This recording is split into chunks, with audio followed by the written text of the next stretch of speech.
Good morning everybody and welcome to Facebook Live. My name is Lindy Smith and this morning I'm going to be showing you how to make a very simple Christmas tree, this one here.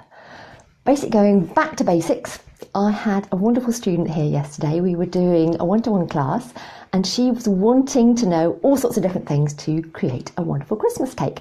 Now she has been baking for many years and she runs a small business and she wanted to learn how to cover cakes properly because she's been asked by some of her clients for celebration cakes and she wanted to know how to do it. So we spent a wonderful day. I don't think she wanted to leave, doing all sorts of different things. And one of the things I was showing her was the Christmas tree.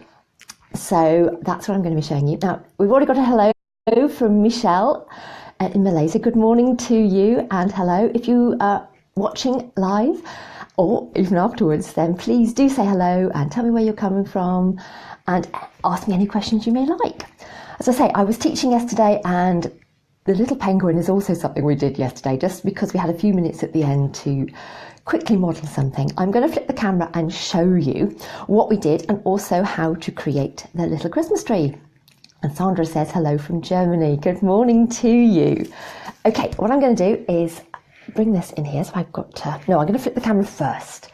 There we go. Now we've got a beautiful winter's day here in the UK. It has snowed overnight. We've got a lovely layer of snow over the ground and it's a really lovely winter's day and the sun was shining earlier as well. So right, what I'm going to do is bring this in, whoops, over the cake and I'll show you what we did yesterday with my student. Hold on, let me flip it. It always takes a little while. Here we go. So we got hello from India, from Tavini or Tavi. Not sure of the pronunciation there, I'm afraid. And Jackie says hello from snowy Sheffield. Okay, so what we did yesterday, we covered the cake and we did sharp edges. So these are my sharp edges. And she wanted to know how to do stenciling. So this is one of the stencils that I love using. So I just popped that on the top of the cake. And obviously you've seen the penguin and the tree. We did a little bit of rope work. So we've got some ropes down here and I did a bit of embossing as well. Showed her how to do that. So lots of different techniques pushed into a day, or squeezed into a day rather. We had a lot of fun and she really wanted to come back every day, she told me. So if you'd like to come and spend a day in my studio with me learning different cake decorating techniques, maybe pop it on your Christmas list. Michelle says it's gorgeous. Thank you very much. Right, what I'm going to do now is pop the camera up here. All you need for this is a little bit of paste. I'm using a mixture of sugar paste and modelling paste and I've got it wrapped up in some cling film to stop it drying out. I've also here got some edible sparkles just to make it a little bit shiny after I've finished, and I've got a pair of scissors. The most important piece of equipment you need for this is some scissors. Peggy says, good morning Lindy, beautiful stencil. It is, it's one of my favourites. It's called I think it's a Victorian circle. And it comes with a matching side as well, so I will pop that up, a link if you're interested, up later once I post this afterwards. So I have made, as you can see, a cone of paste. So that's my cone. It's a very rough and ready cone. It doesn't have to be exact or precise because what I'm going to do is to cut into it. So I'm going to hold it and take these scissors and I'm going to make cuts to make the snowy branches. Now obviously you could make this in green sugar paste or any other colour that you like. So that's my first branch and this will be the next one. Oops, can you see that? There we go. And I'll turn it round and the next one. Now obviously be careful not to cut the top off, so if I turn it round you can see there's 3. The next branch comes between the 2 above, so that goes there. Now the shape of tree that you end up with is determined by the angle that you cut your branches. So I do mine quite long like that, usually. Now if you do little ones like this, you get little branches. Can you see if I did a few here, for example, like that, you'd get lots of little branches. Hoping the camera can pick that up. Yeah, so you can have lots of little branches. I just prefer the bigger ones, so I'm going to make mine a little bit larger. It also takes less time, like this, and going round. Now this was a technique I learnt when I first started decorating, which I think is something like 27 years ago. So it's rather a long time ago. It was in the days before we had lots and lots of equipment. We only had a few tools back then. And so you had to improvise and use what was available. And of course, everybody has scissors, and they're a brilliant way of making a fir tree. You can also make fir cones using this technique as well. But today I'm just showing you this very, very quickly. Oh, sorry, I'm going off the camera. I'm concentrating on what I'm doing. There we go. So can you see it's gradually getting bigger and bigger? Like this. And so it doesn't take long. You can make them as big or as small as you want. Whoops, that wasn't a very good one. There we go. And as you can see, I'm going round and round, cutting between each branch. It's going off the camera again. There we are. Now you can either keep going until the very, oops, very end, but you might find, as I just did, it gets a little bit hard to hold as you get further down. And what I suggest you do then is actually get your scissors and cut across it like that, because it does get a little bit, I say, difficult. So then you can pop it down. You can get obviously a tool. Let's see what I've got here. Yeah, I've got a Dresden tool, and you can adjust the branches. You can make them pop out a bit, or you can actually push them down.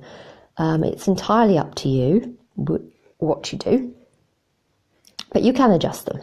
So as I said earlier, it's sugar paste with a tiny bit of mixed in with modelling paste, probably about half and half, because you want it soft, but you also want it to maintain its shape. You don't want it to sink under the weight, and then you get a very squat tree. So now I'm going to bring in some edible sparkles. I've got two here. I tend to use these in tandem. I'm using the snowflake dust, which is the Squire's one. It's one we stock in our shop. And the silver sparkles. Now, you probably won't be able to see it on the camera, but the snowflake dust gives a sort of beautiful sheen to the whole of the sugar. And because this sugar is still damp, I don't have to put anything on it. It will just stick. Now, if you were watching last week, I did some unique snowflakes using cutters. And this is the bit I forgot to show you all. It's the dusting. Oh, you can see how it's starting to shine on the camera, can't you? Excellent. Michelle said it's gorgeous. Thank you, Michelle. That's very sweet of you. I said this is incredibly easy. Everyone can do this, and it takes no time at all. So that is the luster dust. That's the snowflake dust. Now the silver sparkles. Whoops, rather a lot there. These make it really look like snow. They've got little bits that really shine on them, and as I say, I usually use both these dusts in tandem because you get the best of both worlds then.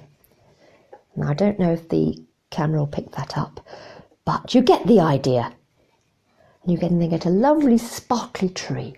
So if I zoom in, you'll be able to see that. I have to move my stand out of the way. So there we are. Beautiful sparkly tree. As I say, you can make them out of green paste and then put the snow on top. Oh, we've seen some hearts going around. That's wonderful. Thank you. So I thought I'd just pop on today because I was teaching yesterday, had a fantastic day, and this is one of the things we did. On the spur of the moment, really. It was just a last minute, what can we do? We've got half an hour. So we made a penguin, as you saw earlier, and the tree. So I'll pop this back round to me. Oh, it's not going to go. Come on. It's very temperamental sometimes, this phone of mine. Why won't it go? Come on. Yes, there we go. I don't know. Right, let's pop this back. There we go. So as you can see, I've got a little penguin and the tree on top of this cake that we made yesterday. A lot of fun to create, and there we go. I hope that gives you an idea for some quick addition to a Christmas cake that you might be making. If you've got any questions, then pop on. If you'd like to spend a day in this lovely studio in the South Shropshire Hills that I have here, surrounded by wonderful views and at the moment lots of snow, then pop it on your Christmas list or visit the website. I'll give you a link later and see what we have to offer. We've got some scheduled classes coming up in the new year, so if you'd like to join me for one of those as well, then do sign up. We'd love to have you here. And thank you for watching. Jackie says really effective. Wow. No problem at all, Jackie. See you next time. Bye.